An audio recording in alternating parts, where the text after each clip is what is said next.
отново сме заедно. Днес ми се иска да ви представя книгата "Щурав съм". "Щурав съм" излезе преди година и за мен е много симпатична и любима книга, защото в нея са разгледани срещите на едно дете по един особен начин с неговите баби и дядовци, които то не познава. Книгата е свежа, закачлива. Детенцето започваме историята с дребна хулиганщина, която обаче довежда до интересна завръзка. И книгата е приветлива и отношението на възрастните хора към малкото момче Морени е много свежо. Вътре в тази приказка са вписани историята за хляба и история за играта на шах, които на мен са ми много любими. В съвсем така детски стил има закачки, има интересни завръзки и отношението на детето към нещата, които му се случват и нещата, които вижда, е много красиво и много симпатично.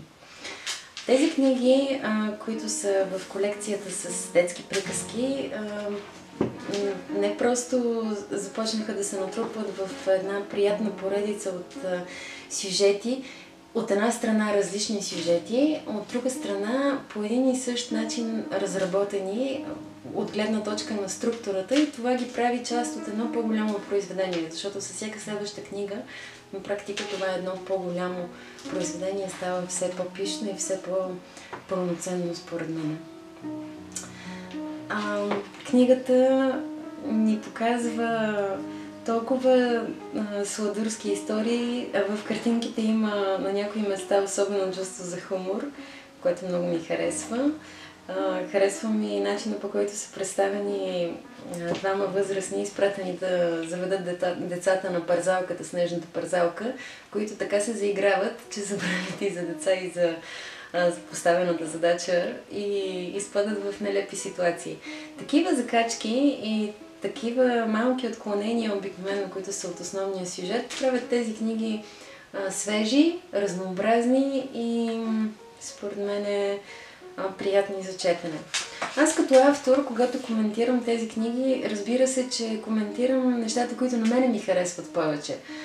Предполагам, че самите деца биха изкоментирали други неща, които са им харесали, и най-вероятно така ще бъде. Ние възрастните имаме един поглед над нещата, пък дечицата имат друг поглед, кое според тях е интересно. Така че това е книгата "Щурав съм", една от, как се казва, най-любимите ми в колекцията, и ще се радвам, ако стигне до дланите на малкия читател. Когато говорим за вътрешните истории в една такава книга, понеже тя има една цялостна история и вътре в тази история са вписани други по-малки приказки и сюжети.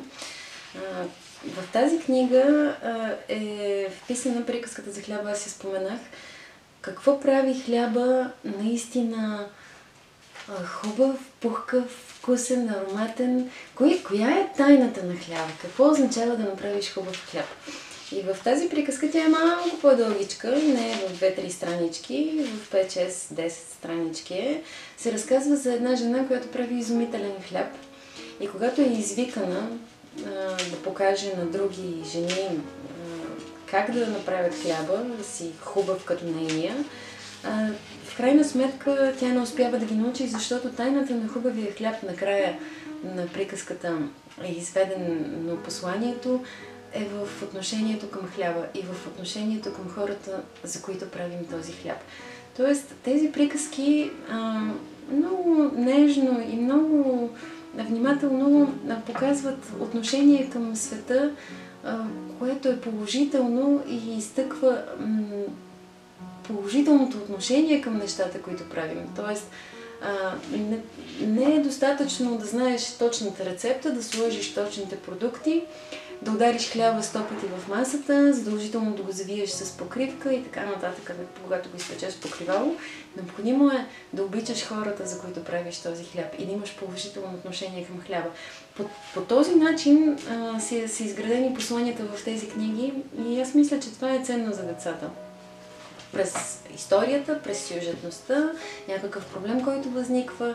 Те накрая винаги получават послания, които би трябвало да им дадат ценни съждения или да ги насочат в посока на размишления, които биха били полезни за тях.